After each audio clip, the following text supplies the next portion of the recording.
नमस्कार, मैं doctor Arun Kumar. Corona vaccine के बाद यौन संबंध बनाते समय ये सावधानियां बरतना जरूरी। जाने क्या कहते हैं विशेषज्ञ। देश में कोरोना वायरस की दूसरी लहर से हर कोई परेशान है। अस्पतालों में बेड की कमी और ऑक्सीजन की किल्लत ने हर किसी की चिंता को बढ़ा दिया है। वहीं लगातार संक्रमितों की संख्या बढ़ती जा रही है।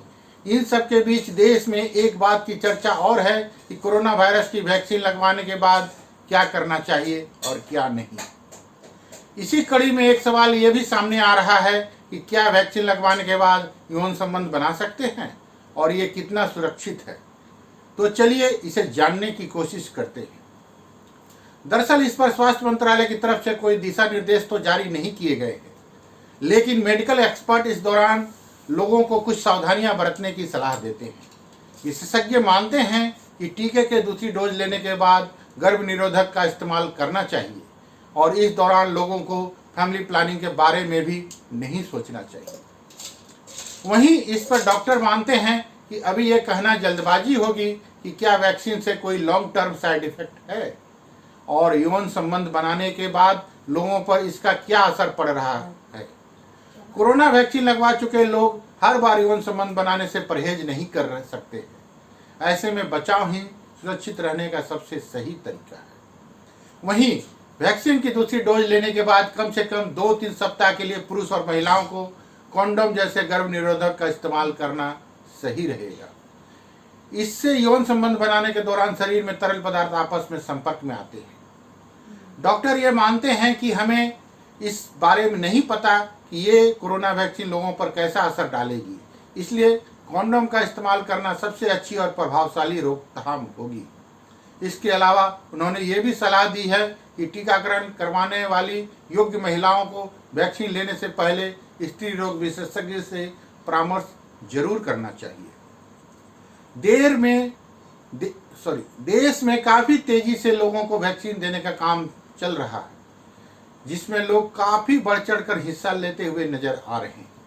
WHO से लेकर विशेषज्ञ इस बात को कह चुके हैं कि कोरोना की वैक्सीन लेना ही एकमात्र उपाय है जो इस वायरस को मात देने में हमारा साथ निभा सकती है। धन्यवाद। आपका अपना डॉक्टर अरुण कुमार।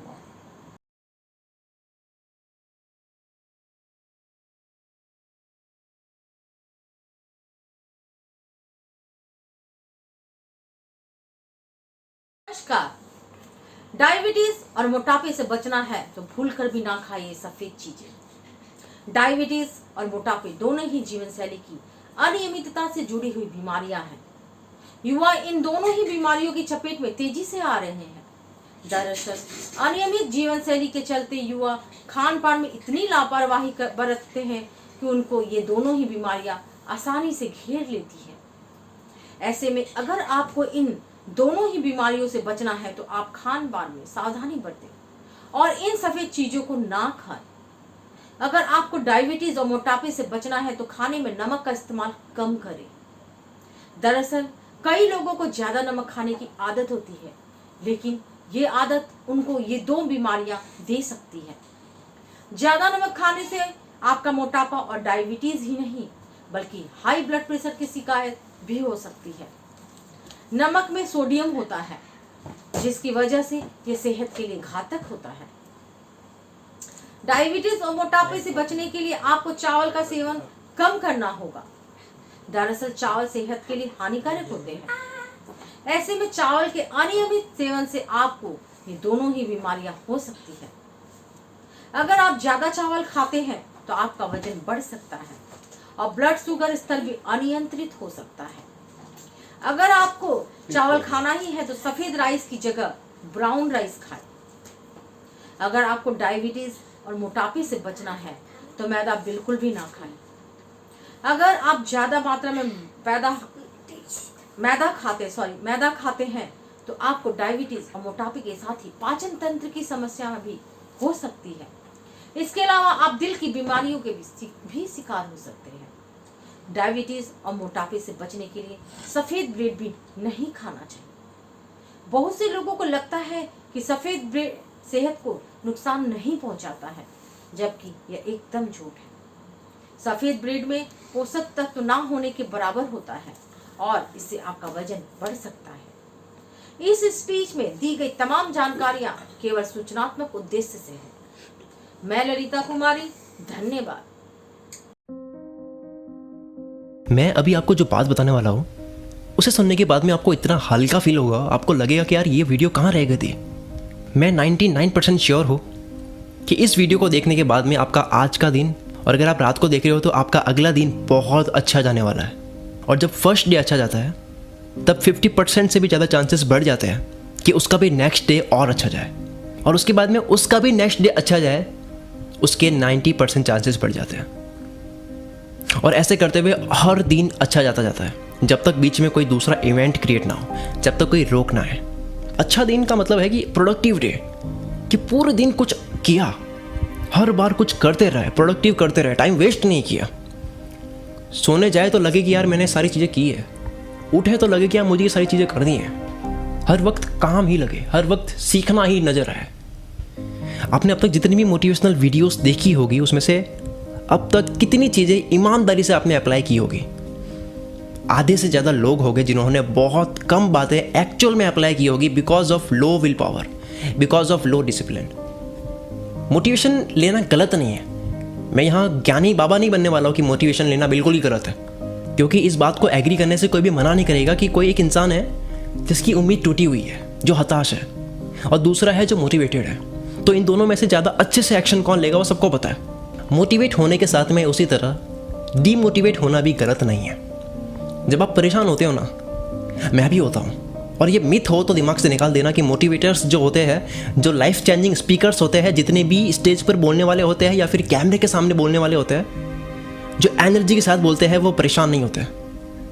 फ़र्क ये है कि कौन उस परेशानी में ऑब्जर्वर बन रहा है और कौन परेशानी में बस केवल इंतज़ार कर रहा है कि ये वक्त निकल जाएगा। आपको कॉन्शियस ऑब्जर्वर बनना है। अब ये परेशानी में कॉन्शियस ऑब्जर्वर बनना क्या होता है?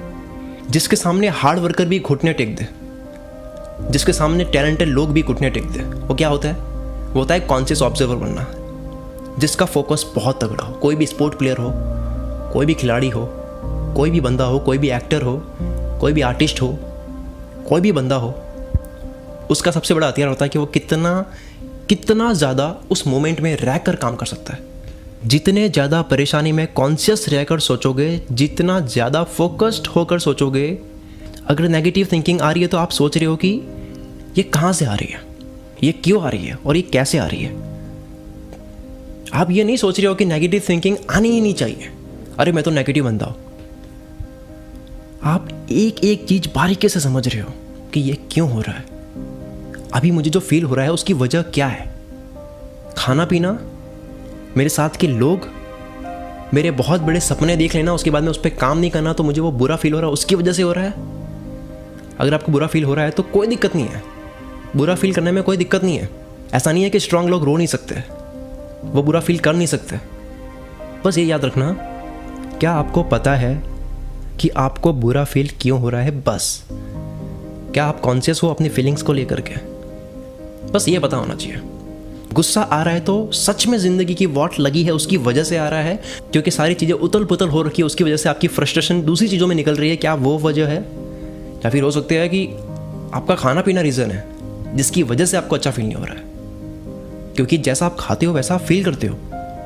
आपको पता नहीं है कि कब आप क्या खा रहे हो, उसकी वजह से कब आपको कैसा फील हो रहा है। ये आपको बहुत बारीकी से समझना होता है कि आप जो कुछ भी फील कर रहे हो उसका हिसाब आपको हो। हमें परेशानी में मूड का ग्राफ, फीलिंग्स का ग्राफ जब नीचे जाता है, जब सारी चीज़ें सही नहीं जा रही होती है, वक्त आता है ऐसा जब कुछ भी सही नहीं जा रहा होता है, तब इंतज़ार नहीं करना है। हम पढ़ते हैं ना कई जगह लिखा हुआ कि ये वक्त भी निकल जाएगा, इंतज़ार करो। हमें इंतज़ार नहीं करना है, वक्त का नेचर है वो तो निकलेगा ही। आपको इंतज़ार नहीं करना है, आपको कॉन्शियस ऑब्जर्वर बनना है। अगर एक्शंस लेने का मन नहीं कर रहा है तो कोई बात नहीं, कई बार रुकना ठीक होता है, कई बार रुक कर सोचना सही होता है, कई बार परेशान होकर बस लर्निंग करना सही होता है, कई बार ठहरना सही होता है। क्योंकि ठहरने के बाद आपका माइंड जो सोच पाता है वो तब नहीं सोच पाता है जब आप फड़फड़ा रहे होते हो। You need to be alert. आपको बहुत ज़्यादा अलर्ट होने की ज़रूरत है इस कंपटीशन में। बाहर की दुनिया तो समझनी है कि बाहर आपको क्या क्या करना है, लेकिन आपको अंदर की भी दुनिया समझनी है कि आपको कब कैसा फील होता है, कब आप एनर्जेटिक फील करते हो, कब आप क्या खा रहे हो उसकी वजह से कब आपको कैसा लग रहा है। इस माइंड को, इस बॉडी को समझना होता है, अंदर की दुनिया समझनी होती है। उसके लिए इंटरनेट पर बहुत सारी वीडियोज़ है, आप वो देख सकते हो, समझो कि कैसे कॉन्शियस ऑब्जर्वर बने, कैसे प्रेजेंट मोमेंट में जिए। आप मेडिटेशन करना सीख सकते हो। और आपको ये समझना है कि अच्छी फीलिंग्स कहाँ से आएगी, कैसे आएगी, क्योंकि मानो या ना मानो अच्छी फीलिंग्स में ही अच्छी चीज़ें की जा सकती है।